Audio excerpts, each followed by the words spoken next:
Bien, seguimos con nuestro análisis en estado puro, análisis a contrarreloj, siempre con las y los mejores. Qué placer contar con nuestra querida amiga María Fernanda Barreto, estupenda investigadora, amiga de la casa. Hoy creo que estamos en Caracas, porque el otro día dije Caracas y estábamos en Colombia.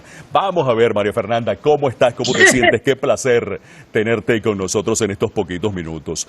María Fernanda, vamos al grano rapidito. Hola, Carlos. Gracias. Aquí en tu lluviosa Caracas. En Caracas, la capital de Venezuela. Sí, señor. Vamos a ver, quiero tu visión crítica como siempre, María Fernanda. ¿Qué lleva realmente a Moscú a aceptar la prolongación del pacto para las exportaciones de cereales y fertilizantes rusos? ¿Es cuestión de humanidad en medio de una crisis económica caótica que está llevando al hambre a países que en ningún momento se pensó que podían llegar a estas circunstancias como consecuencia del conflicto en Ucrania? ¿O cuál sería, en todo caso, el interés real para confiar en la palabra desacreditada de Naciones Unidas como garantía y sabiendo que Ucrania, que también exporta grano, o la misma OTAN, ataquen a los rusos a traición en aguas del Mar Negro y luego la ONU voltee para otra parte como ya ha pasado? María Fernanda, bienvenida, cuéntanos. Bueno, Carlos, como lo conversamos ya en alguna ocasión, esta guerra evidentemente no le conviene a nadie más que al sistema capitalista centralizado en los Estados Unidos. Los Estados Unidos, su economía capitalista en crisis, es la única que ha logrado sacar ganancia de esta guerra, pauperizando a Europa, endeudando a Europa, activando su aparato militar industrial, etcétera. Pero esta guerra de ningún modo es conveniente ni para Rusia, ni para Ucrania, ni para Europa, claro, ni para América, ni para África, para ningún otro país del mundo.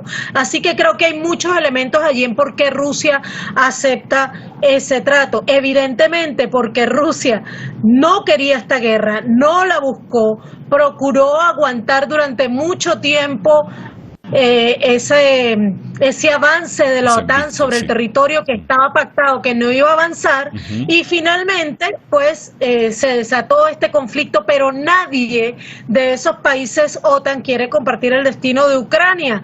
Entonces Rusia no solamente ha exigido esas garantías para que puedan salir sus propios productos al mercado, ya que las sanciones que ha impuesto Estados Unidos y Europa, o medidas coercitivas unilaterales contra Rusia, están impidiendo también la exportación de productos rusos muy importantes para la economía mundial, Carlos, porque en América Latina estamos sintiendo el impacto del aumento de los precios de los fertilizantes, que terminan por aumentar los precios de los alimentos, incluso los que producimos aquí en tierra nuestroamericana.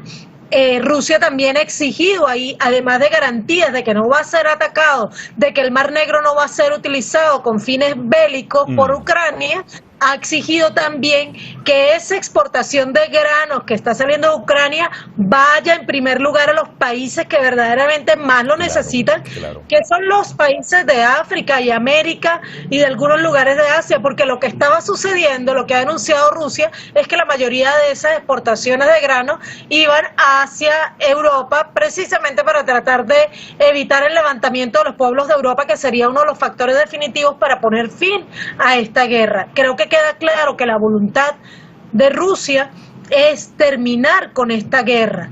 Esta guerra no favorece más que a ese menos de un 1% de la población que en general acumula su capital en los Estados Unidos. En los Estados Unidos hasta ahora quien ha estado capitalizando esta guerra, pero ni a Rusia, ni a Europa, ni a la propia Ucrania le conviene esta guerra, que bueno, todo el mundo sabe cuándo comienzan las guerras, Carlos, pero nadie sabe ni cómo ni cuándo termina. Sí, señor. Y los pueblos de Europa, como tú bien predices, Mafi, pues se están levantando porque estamos viendo muchas protestas en muchos países precisamente indignados por la crisis económica que está causando esta guerra en Ucrania. ¿Qué pasaría si Rusia, te pongo en este compromiso, mientras transporta el grano por el Mar Negro, es atacada? ¿Qué pasaría si Ucrania, mientras transporta su grano, simula ser blanco de un ataque y pretende endilgárselo a las fuerzas militares rusas? Vamos a imaginar ambos escenarios, Mafi, en este minutito que nos queda. Como te decía antes, Carlos, yo creo que ningún país de la OTAN quiere compartir la suerte de Ucrania. Todos están apostando a que Ucrania siga siendo el teatro de operaciones de esta guerra. Por eso es que Ucrania ha estado desesperadamente tratando de generar falsos positivos como el de estos misiles que vimos en estos días, ¿no?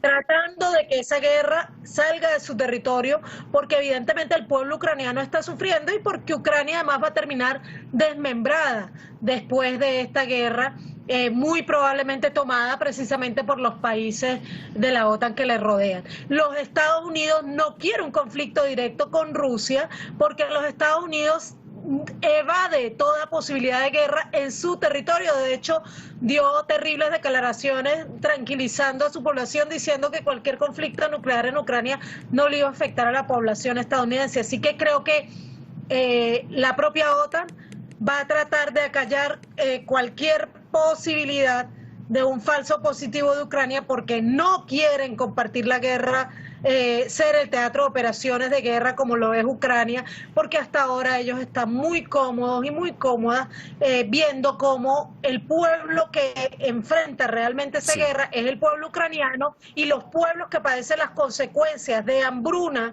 y de inflación terrible producida por la mala distribución de alimentos que provienen de Rusia y de Ucrania, pues somos los pueblos del sur global, pueblos que a ellos no les interesan, e incluso sus propios pueblos pobres, que a ellos y a ellas tampoco les interesa, porque ya vimos que no es los intereses de los pueblos europeos los que están defendiendo en este momento la Unión Europea, y mucho menos son esos intereses los que está defendiendo los Estados Unidos. Sí, señor. Quise hacerte esta pregunta, María Fernanda, porque Ucrania sigue adelante con este conflicto, sigue adelante con esta guerra, dispuesta a lo que sea, sobre todo sus altos mandos, comenzando por su presidente Volodymyr Zelensky, todo por orden de los Estados Unidos, que como tú bien lo has recalcado en innumerables oportunidades, pues es el único que está alcanzando dividendos. ¿Pero por qué? Porque está lejos, su territorio está lejos del conflicto, pero sin embargo continúa tratando de aprovechar pues al máximo